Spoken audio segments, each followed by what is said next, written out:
and welcome to another Geopolitics and International Relations vlog. And in today vlog, I have joined by a very veteran journalist who has been into the Singapore media industry for the several years. He worked in the five major newspaper of Singapore, and he worked as the editor into the three top newspapers of Singapore. He has also written a book that is the subject is reluctant editor. Though we saw very less reluctant editors in today era. So, so I think that thank you very much, Balji, from Yeah. joining me from Singapore. And first of all, I'm really thankful that you have given me some time from your precious times. My pleasure. Thank you very much. So, first of all, tell me about your journalistic experience in Singapore, because the book title actually, the when you mentioned your title and your bio, so this title really attracted me, reluctant editor. So, just explain me about your book. Okay. You see, we journalists are very good at coming out with sexy titles, to just make you want to read, buy the book and read. So, reluctant editor is partly that, get you to read the book, but more importantly, the title, reluctant editor was chosen by my publisher, and it was the title because I was a reluctant editor. I didn't want to be an editor. I didn't want to be the editor of a newspaper. And I was convinced by my former editor-in-chief to take the job. And I was still reluctant because I had just gone for an operation and I didn't want to kind of sacrifice my life for the job. Finally, my editor-in-chief, former editor-in-chief, tried to convince me. And I said, look, let me talk to my wife. Because if I take on this job, it will mean spending very little time at home. So I spoke to Uma, my wife, and she thought about it for 2 days. She came to me and said, yes, to take on the job. I was very happy because then she cannot be unhappy with me if I'm not at home. Oh, I see. I see. So, I think you worked quite along with Singaporean newspapers. Like, how I many? spent more than 40 years. 40 years is something like, so you saw ups and downs of the Singapore newspaper industry, I think. Yes, I did. Yes. Yeah. So how you see, especially now, I mean that nowadays and the previously, I mean that the difference between the newspapers and what's going to be changed in recently, because I think that much has been changed, like in the newspaper industry right now. Yes, quite a bit. That's understating it. The changes have been quite dramatic. Just to take the main newspaper in Singapore, the Straits Times, which was a cash cow, which which was a darling of the stock market at one time. It was making tons of money, and now, in the last couple of years, it has been losing ground to the social media, and it's losing money. I couldn't have imagined this when I was working in that group, the Singapore Press Holdings, But that's a reality. I think the Straits Times people acted too late to fight the challenge of social media. And Mm. today they have gone out with the begging bowl to ask the government for help financially. And the Singapore government has promised to give them $100 million a year, I think, for the next 5 years. So Okay. that's a sad state of media here. I mean, that is just talking from uh, the profit and loss and the success, and now beginning to see the failure of Singapore media, mainstream media. Mr. Media. So no, but being an editor mean that many editors and the journalists they discourage, not discourage, I will say, they rather than the mean that the accuracy and the authenticity of the social media and this new media, they are not much of the fan of this social media kind of stuff. So, being your experience of the like 4 decades into the one of the mainstream media industry of Singapore, how you see as a social media? I mean that how the social media has break the gatekeeping of the newspapers. Okay. Let me put it this way. I think first let me say that I'm not a great fan of social media, right? But I recognize the power of social media. Why? Because they are so pervasive, and fortunately or unfortunately, general public seems to listen to them. And that is because the mainstream media was seen, especially the Straits Times, was seen as a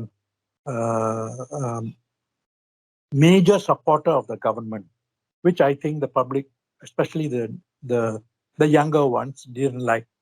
So they were just waiting for an opportunity, for an alternative, and social media came along, and so they began to support social media, rightly or wrongly, and the Straits Times suffered in its uh, advertisements and its circulation figures. Mm-hmm. So exactly the same thing everywhere, not only in Singapore, but we saw everywhere almost. I mean that the people like the social media influencers, they come up like replaced like the editors and the gatekeepers in the different media industry and the newspapers. So almost it's same everywhere because the mass media mean that you can say that the people uh, trust that what they want to listen, especially from they don't believe that the mainstream media will tell them what is coming them. So this is an overall like the image that has been built up after this emergence of the new media. Yes, you're absolutely right. I think what you have just described is relevant to mainly countries in this part of the world. By that I mean mainly Asia. Oh yes. But I think in the West, it's a slightly different story. Okay. Uh, so but having said that, I think the social media is still quite influential in the Western country. So Okay. the Western countries are facing the same problem as Singapore is facing. That Hmm. is, the mainstream media is losing ground. Okay. And yeah, go ahead. Yeah. Yeah, so let's come to the I think the main topic because we saw that the yesterday I have the Singapore parliamentary or the presidential polls were there, and I think that this is something like the in the last 12 years we saw a big change into the Singapore political system or political landscape. So uh, so the new president, I think that how you see the challenges for the new president who is into the office, and how you see overall this mean that his election and the polls outcome. Okay. Let me first set because I'm not sure all your people know the Singapore presidential system. The system was introduced many years ago by Mr. Lee Kuan Yew, the first Prime Minister of Singapore, and he felt that one day, if a rogue government comes into power, then they will raid the reserves, and Singapore has substantial amount of reserves, and then Singapore will become bankrupt. That was his official stand. So he said we need to introduce a president or a new type of president who will be given the powers to reject government's raid on the reserves, because the government has to seek the president's permission first so that the reserves can be preserved. So that's a backdrop to the election. Second point I want to make is that this election, which happened on Friday, that is yesterday, was a surprise to many, including me. Never thought that Mr. Tharman Shanmugaratnam, who won the election, and very decisively at 70%, which is quite unlikely. The last contested election, the person who won, who's a government candidate, only got slightly more than 30% of the votes. But he still won the election because all the others scored lower than him. So it was a victory that I'm sure Mr. Tony, the person who won the election, Dr. Tony Tan, would have not liked at all, and not the government also. You see.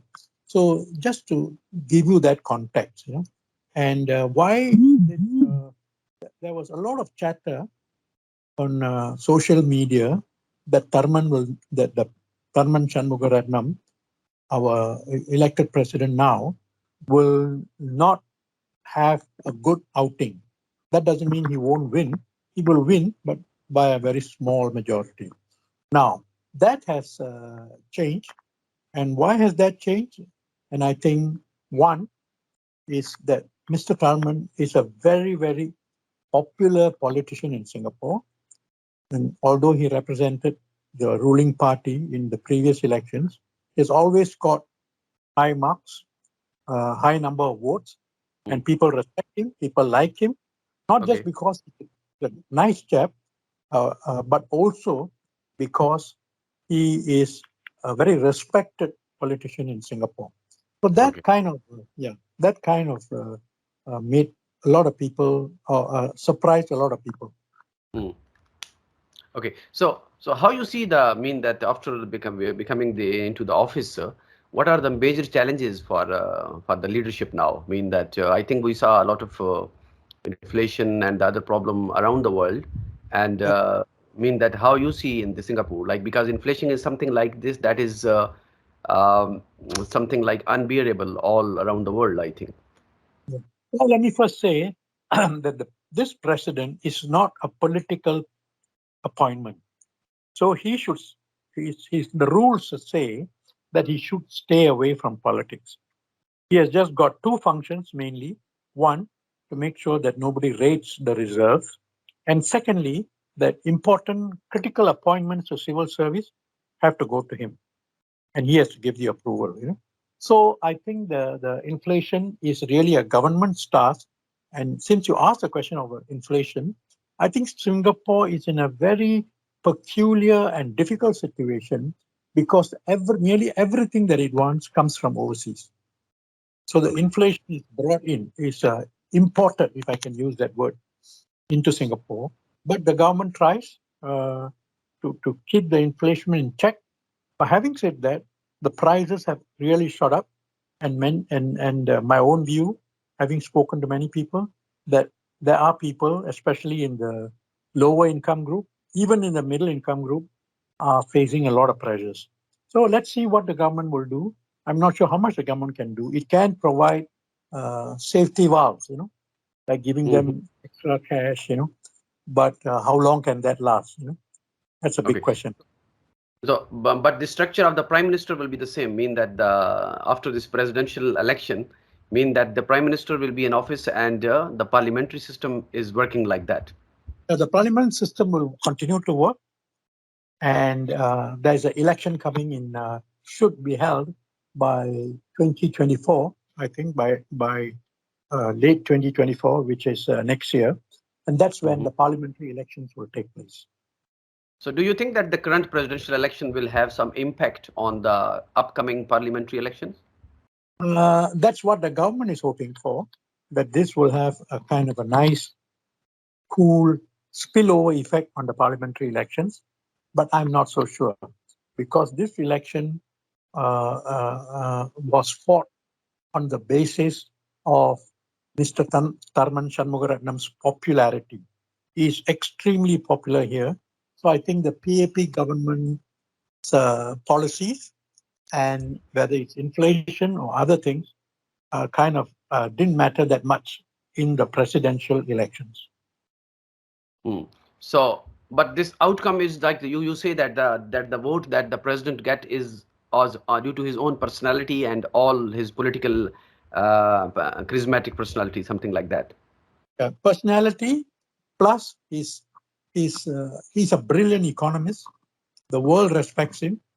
He Hmm. was on the IMF, Okay, International Monetary Fund. So the world respects him and the public respects him because he is a smart guy. You see? I see. And the people, of course, people have some big expectation, I think. Expectation of him. approximately from him, because Yes, if he yes, yeah, if he has something like this kind of the huge experience of the economy and the other kind of stuff, then yes. people must want something like to do something. But people can want him to do many things, but the rules say that he can't really go into those things. He can Okay, advise the Prime Minister, that is in private, and whether the Prime Minister listens to him, that's a different matter. that's a different matter. Thank you very much, PN Balji, for your great time, and I think that I get a lot of information and to learn from you, and so we will keep in touch, and in future also I will invite you. Thank you very much.